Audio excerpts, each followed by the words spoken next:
ndeysaan Balla Gaye 2 le lion de Guédiawaye gis ngeen ko noonu la dugg see tey ci stade bi Adama Ngom tëggal ko Adama Ngom mag ma naan tëgg bi ma tëgg maa ngi ko tuddee El Hadj Malick Gakou président d'honneur bu écurie école de lutte Balla Gaye moom tamit xam naa ni fi mu nekk nii fa mu toog ndeysaan fit wa dalatul wala ma ngay xëcc kurusam di ñaanal mbërëm waaye cey ki bi dajel tey cey Baboy cey la Mbarodi gis ngeen noonu ndeysaan noonu la Balla Gaye dugg see léegi nag li des ci programme bi mooy bu ñu jógee ci duggu mbër yi ak ki nga xam ne moo di Doudou Ndiaye Rose dina def spectacle pendant 10 minutes moom tamit parce que tey fête la c'est la fête de la lutte Balla Gaye 2 Balla Gaye 2 le choc de lion offert par Orange et la RTS. Aujourd'hui c'est le dernier rendez-vous de la saison de lutte, une saison qui a été longue, qui a été passionnante, mais également une saison que vous avez vécue pleinement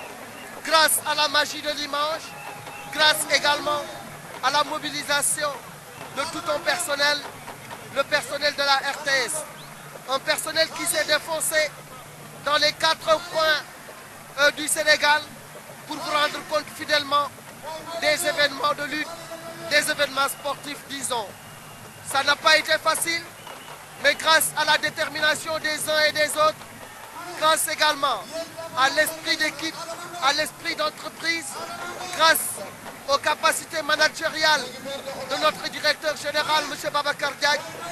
nous nous sommes mobilisés tous comme un seul homme pour relever les défis. Les défis ont été énormes, mais jusque-là, tout s'est bien passé. Par la grâce de Dieu, mais également par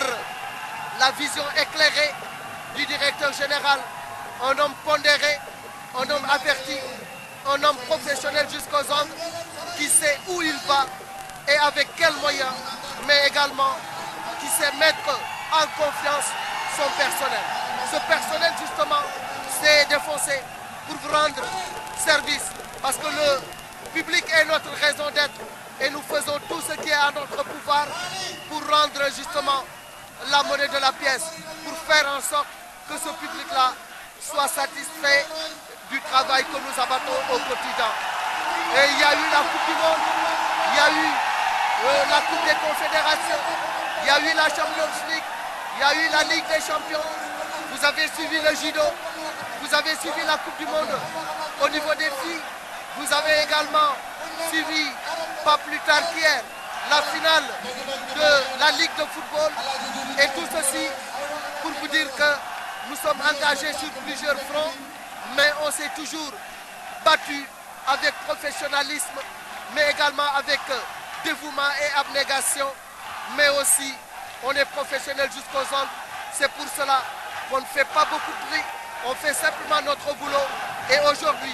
à l'heure du bouquet final, si notre directeur général a eu le corridor, s'il y a eu d'autres distinctions qui ont suivi, cela veut tout simplement dire que nous sommes une maison qui travaille avec un homme à la vision éclairée, un homme pondéré, un homme aux paroles mesurées, qui sait également ce qu'il fait. jamono ji ñuy wax ak yéen nag ay sëriñ baa ngay ñaan ca diggu géew ba gaa ñi wër ko la ilaha illallah lu muy ñaan Lac de Guiers 2 ngoog kooku mooy doomu ndeyu Balla Gaye mu ñëw tey ànd ak moom ci bësam ànd bi nag du tey rek ci biir entraînement yi ñoom ñaar doon nañu liggéey di def ay contact gis ngeen doon sëriñ bi ni mu taxawee di def ay ñaanam Double Less numéro 2 mi nga xam ni moom la ñu tuddee bàyyi Double Less moom ànd ak moom sëriñ ba lëng ko di am lu mu koy wax waaye daal bagage yi bari na biteel yi bari na siwo yi bari na débat déeb yi bari na xaar ba xuufa yi bari na man lii yëpp xaw ma fu mu jëm allahu akbar man de lii xaw ma lu mu doon xaw ma lii fu mu jëm man daal li ma gis ci gàllaaj tey gis ko ci biteel gis ko ci saaku gis ko ci siwo yéem na ma